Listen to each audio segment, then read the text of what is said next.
Господь учредил церковь на земле, представителями которой являются монастыри и храмы.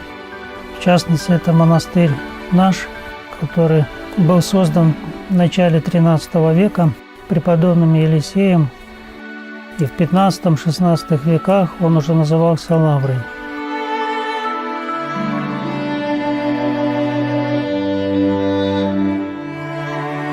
Общение с Богом, общение друг с другом, общение с природой, оно помогает человеку войти в равновесие.